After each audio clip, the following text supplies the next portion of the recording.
Selamat siang, sore, dan malam. Saya sangat senang bertemu kalian pada video kali ini. Nah, mungkin kalian ada mahasiswa yang tertarik pada video ini, atau mungkin kalian juga siswa biasa, atau mungkin kalian nggak sengaja aja ketemu video ini.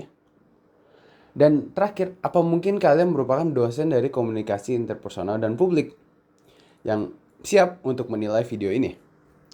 Sebelumnya, perkenalkan, nama saya Christian Justin Hendrawan. Saya merupakan mahasiswa dari Institut Teknologi Bandung. Saya berkecimpung di jurusan Teknik Informatika. Dan pada video kali ini, saya akan mengajak Anda semua untuk melihat lebih detail, untuk melihat lebih dekat terkait topik yang akan saya bawakan. Topik apa itu? Topik itu adalah Artificial Intelligence. Tahukah Anda, dalam beberapa tahun terakhir, AI mampu melakukan hal-hal yang luar biasa. Contohnya, di bidang medis, AI mampu menyelamatkan ribuan nyawa manusia dengan mendiagnosa suatu penyakit dengan cepat dan akurat. Selain itu, di bidang pendidikan. Di bidang pendidikan sekarang AI dipakai di mana-mana. Kita bisa menggunakan AI untuk memperoleh ilmu pengetahuan dengan cepat dan efisien. Nah, tapi kita juga nggak bisa melihat dari sisi positifnya doang. Kita juga harus melihat dari sisi yang negatif. Apa aja sisi negatifnya? Yang pertama, AI menimbulkan kekhawatiran di bidang industri dan tenaga kerja. Kayaknya kita udah familiar banget dengan berita-berita kalau pegawai-pegawai atau orang-orang dipecat dikarenakan otomatisasi AI. Selain itu, AI juga menakutkan. Kenapa? Karena AI mampu meniru atau membuat skenario yang tadinya tidak ada jadi ada. Contohnya, dia bisa meniru suara orang dan ini bisa menimbulkan hoax atau perselisihan. Nah, nah, makanya kita harus menyiapkan diri kita dengan ilmu-ilmu pengetahuan mengenai AI. Jadi pada 14 menit ke depan ini, aku akan membahas 3 aspek utama. Aspek yang pertama adalah apa itu AI, sejarah perkembangan AI, dan bagaimana cara kerja AI. Aspek kedua, aku akan membahas tentang dampak-dampak AI di bidang teknologi, ekonomi, dan bahkan sosial. Dan aspek yang ketiga, aku akan memperlihatkan peluang dan tantangan yang diberikan oleh AI pada zaman ini. Nah, jadi tanpa berlama-lama, siapkan snack terbaik kalian dan kita langsung aja masuk ke topik pembahasan pertama kita, yaitu apa itu AI. Kita mulai pembahasan di bagian pertama ini dengan satu pertanyaan sederhana. Apa itu AI? Apa itu Artificial Intelligence? Jadi AI adalah cabang ilmu komputer yang berfokus untuk menciptakan sistem yang mampu meniru cara berpikir, cara belajar, dan cara memecahkan masalah seperti manusia. Jadi contohnya adalah Google Assistant. Ketika kita menyuruh Google Assistant untuk mengatur alarm, dan akhirnya dilakukan juga sama dia, itu adalah aksi AI. Bagaimana cara Netflix bisa merekomendasi kita film-film sesuai dengan preferensi kita? Itu juga aksi AI. Ya bisa kita lihat AI dipakai di mana-mana sekarang. Tapi kita harus tahu juga asal muasal dari AI ini. Jadi ceritanya pada tahun 1956 terdapat seorang pemuda bernama John McCarthy. Dan John McCarthy bersama teman-temannya, dan salah satu temannya itu merupakan tokoh informatika bernama Alan Turing. Nah, John McCarthy bersama teman-temannya memiliki visi besar untuk menciptakan sebuah kecerdasan buatan atau artificial intelligence. Nah, ini merupakan sebuah visi yang besar banget, apalagi di tahun 1956. Dari visi besar ini, John McCarthy bersama teman-temannya menciptakan sebuah program bernama The Logic Theories. Ini merupakan program sederhana namun ajaib saat masa itu. Program ini seperti anak yang pintar yang mampu memecahkan masalah teka-teki matematika. Ini akhirnya membuat orang-orang pada penasaran dan akhirnya ini membuat AI tumbuh. Kita akhirnya masuk ke tahun 1970-an. Ini adalah periode yang kelam untuk AI sebenarnya. Pada tahun 1970-an itu ada periode bernama AI Winter, di mana penelitian AI itu harus diperlambat atau harus dihambat karena beberapa hal. Salah satunya adalah kekurangan tenaga, teknologi yang kurang cukup canggih atau teknologi yang belum cukup canggih. Dan yang ketiga adalah dana penelitian yang sudah menipis. Dan apakah AI menyerah karena ini? Jelas tidak. Pada tahun 1990-an, perkembangan AI akhirnya menemukan cahaya yang baru. Peneliti menemukan cara baru untuk membuat AI berpikir dengan menggunakan aturan dan data. Nah, dari sinilah yang menjadi fondasi perkembangan AI sampai zaman sekarang. Kita lanjut ke abad modern, di abad ke-21. Di abad ke-21, AI sudah menciptakan berbagai teknologi baru. Contohnya adalah machine learning, deep learning, dan yang tadinya AI cuma bisa memecahkan masalah teka-teki matematika, sekarang AI mampu berbicara, mengenali gambar, dan juga memecahkan masalah-masalah kompleks. Dan bahkan AI mampu mengalahkan manusia-manusia terbaik di permainan catur dan Go. Dan AI masih terus tumbuh dan berkembang sampai saat ini dan mengejutkan kita semua. Nah, sekarang kita berpikir, bagaimana cara AI bekerja? Bagaimana cara AI bisa melakukan hal-hal yang luar biasa ini? Jadi pendekatannya itu ada 3. Yang pertama adalah machine learning.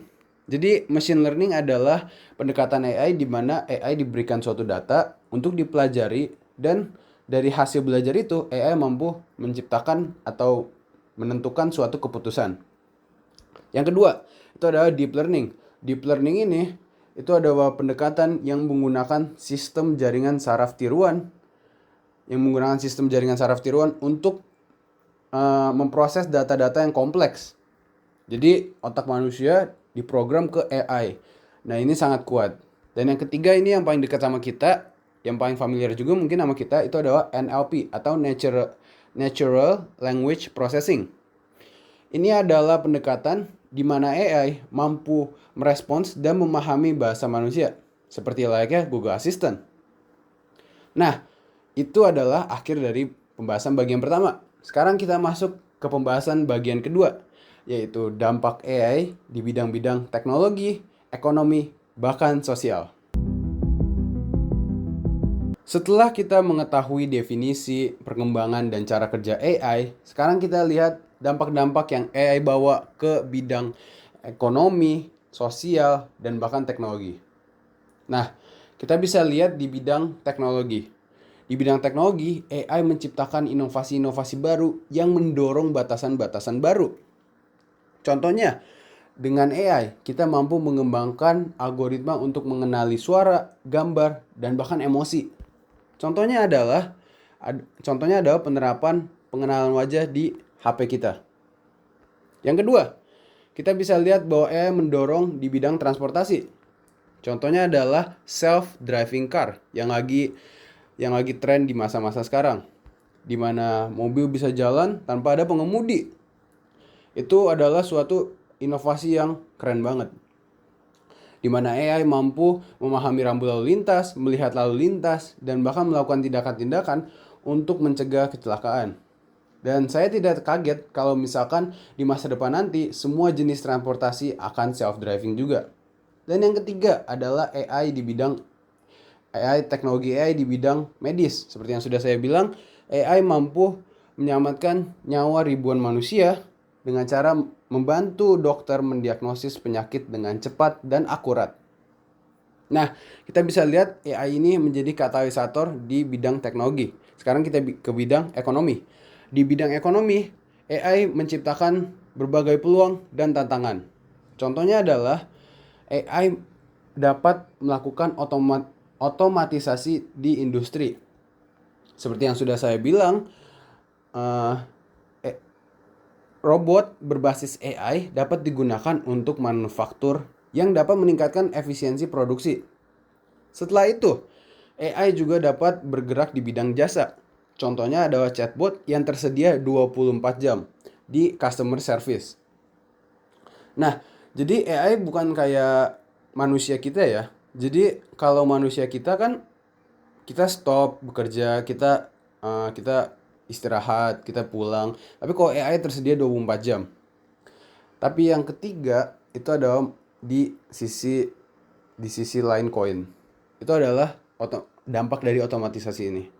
Jadi dampak dari otomatisasi ini adalah menggantikan pekerjaan-pekerjaan manusia.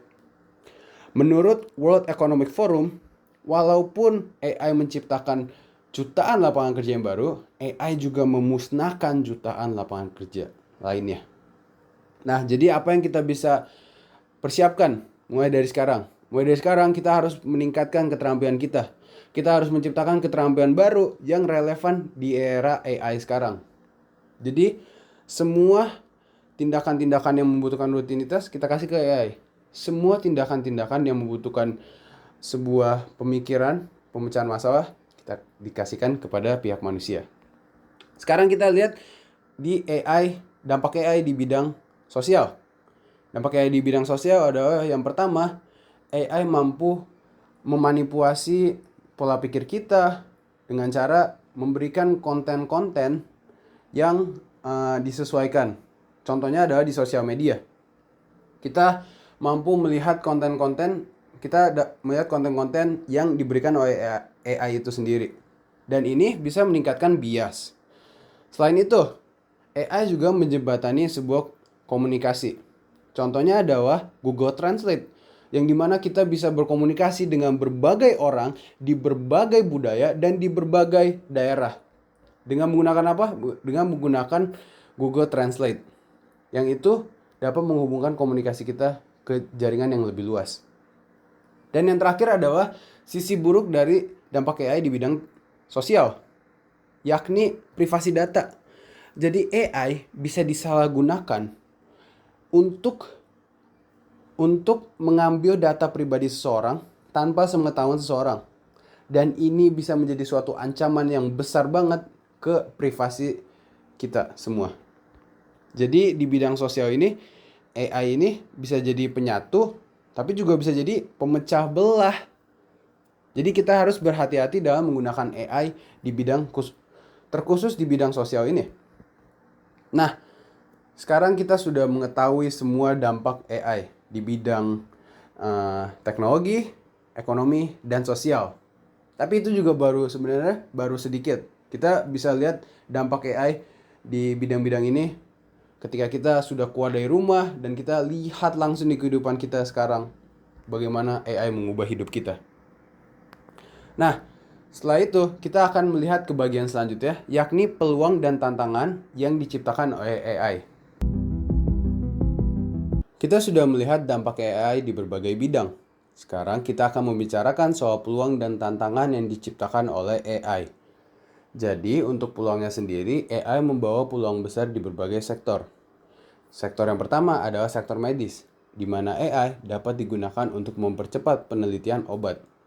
Sektor yang kedua adalah sektor pendidikan, di mana AI dapat menciptakan pembelajaran yang lebih personal melalui platform berbasis data. Yang ketiga adalah sektor bisnis, di mana AI dapat digunakan untuk menghasilkan inovasi dari produk dan layanan jasa yang lebih baik dan lebih menarik. Untuk tantangannya sendiri, tantangan di era AI ini banyak, tapi aku akan menyebutkan 3. Yang pertama adalah otomatisasi yang menggantikan pekerjaan manusia. Yang kedua adalah mengenai resiko etika, yang dimana mencakup bias dan juga penyalahgunaan data. Dan yang ketiga adalah kita harus memastikan bahwa teknologi AI ini membawakan manfaat untuk kita semua dan bukan untuk pihak tertentu saja. Jadi, untuk akhir kata, AI adalah alat yang luar biasa, teknologi yang luar biasa.